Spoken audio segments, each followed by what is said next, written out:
I mean, you can't question some of the most the people who are most serious about Jewish identity, Jewish history, Jewish religion in academia are opposed to the genocide. And that's why you see a lot of scholars of anti-Semitism being removed, or Holocaust studies scholars being removed and attacked under this purge because they know too much. And they want doofuses and clowns and operatives in there. And, if you look at who Trump just appointed as his new anti-Semitism czar, Oh, this that'll is really crazy. tell you something This about. is crazy. Sorry. Do I have this up? Sorry, I don't have it. His new anti-Semitism czar. I don't know if I'll have time to fully explain who he is, but this is Michael Tracy. Trump's picked for a special envoy to monitor and combat anti-Semitism. By the way, why is this position existing with Doge? Like, why is Doge allowing this costly position to exist? Shouldn't this be eliminated as waste and fraud? Like, do we need this? Well, of course. It's a Chabad rabbi from the Chabad cult, a fundraiser and a businessman.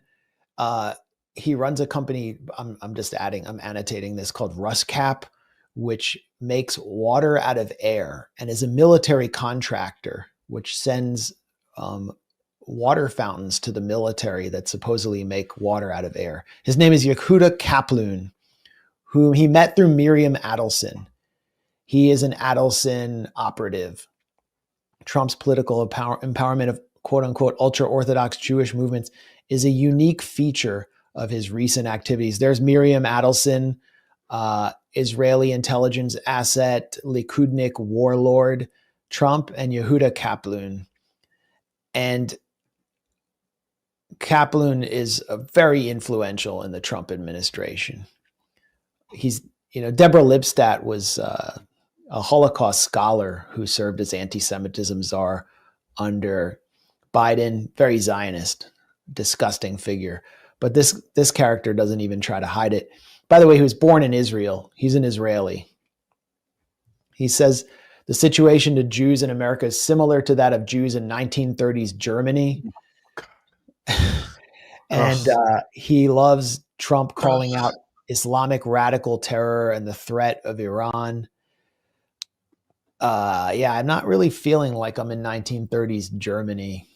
Again, like, not that this matters, like, not that the feelings of Jewish people like ourselves matter right now, because it's the Palestinians that are being mass murdered. But it's like, if we want to take a second just to look at that, it's so insulting to Jews when you think about it, that you're comparing the plight of Jews today to the plight of Jews during the Nazi Holocaust.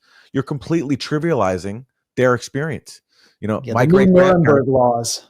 Yeah, my great-grandparents were slaughtered in Auschwitz along with millions of people, and you're comparing our plight right now as privileged North American Jews to them. It's so insulting.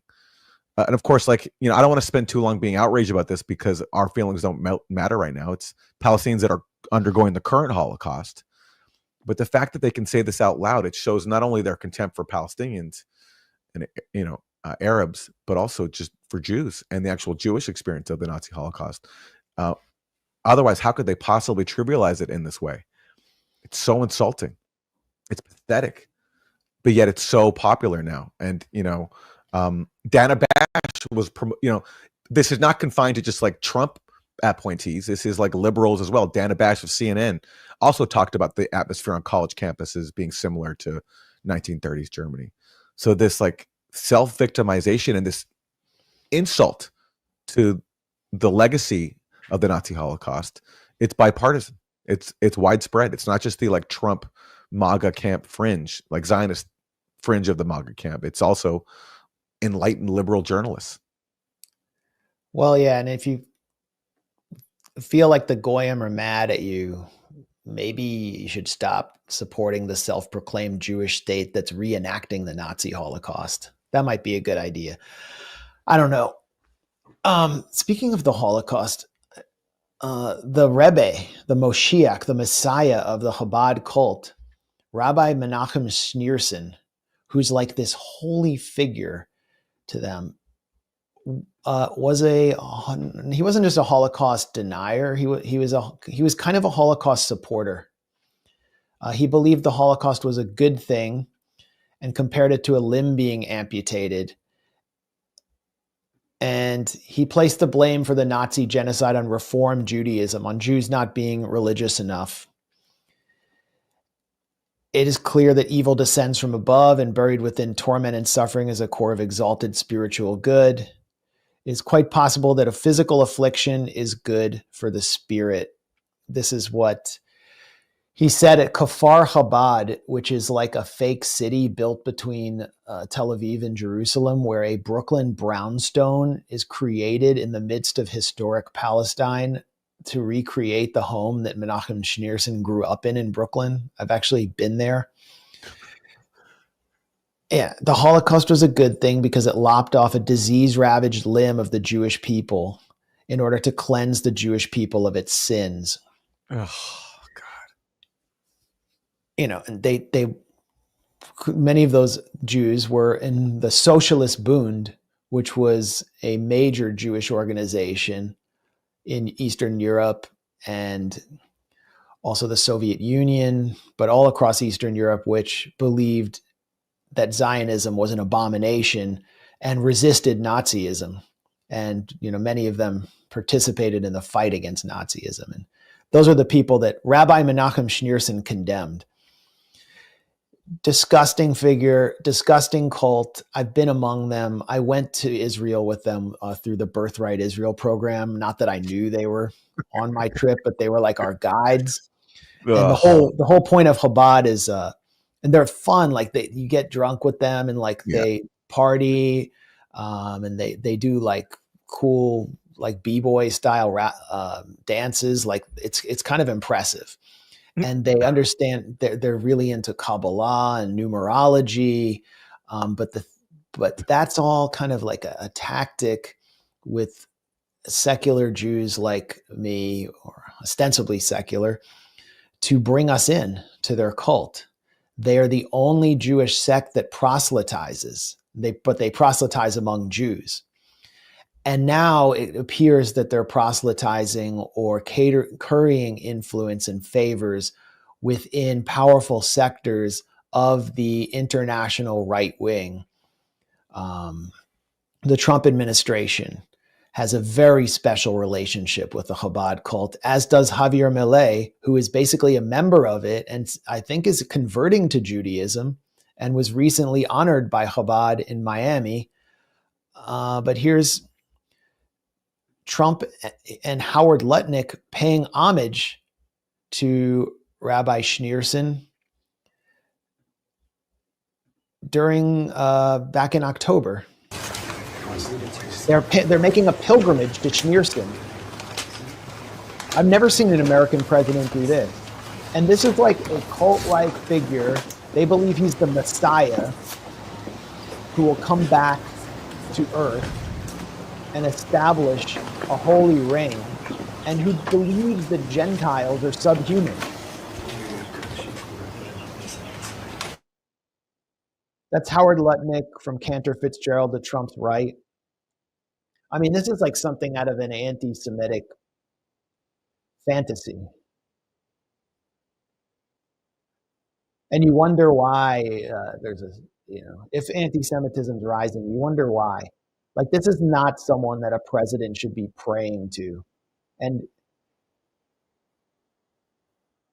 the Chabad cult also helped Ivanka Trump convert to Orthodox Judaism in order to marry Jared Kushner, Trump's son-in-law. I think that's the case. And look at what Donald Trump just did. He declared a national day of education to honor the Rebbe, Menachem Schneerson. He just did this on April 9th. He signed it into law with Chabad cultists all around him. This is like one of the stories the media isn't telling about the Trump administration, is how deeply penetrated it is by Chabad. And how weird and fascistic this cult is. Like, this is the cult responsible for the book Torat HaMelech, which was distributed within the Israeli military, which declares that the new way of fighting war, the new ethics for the Israeli military, should be based on religious law, which holds that if anyone is deemed a threat to the Jewish people, even as a child, they should be killed.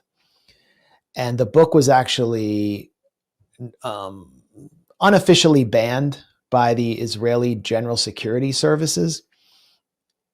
I did a documentary on this, a short one.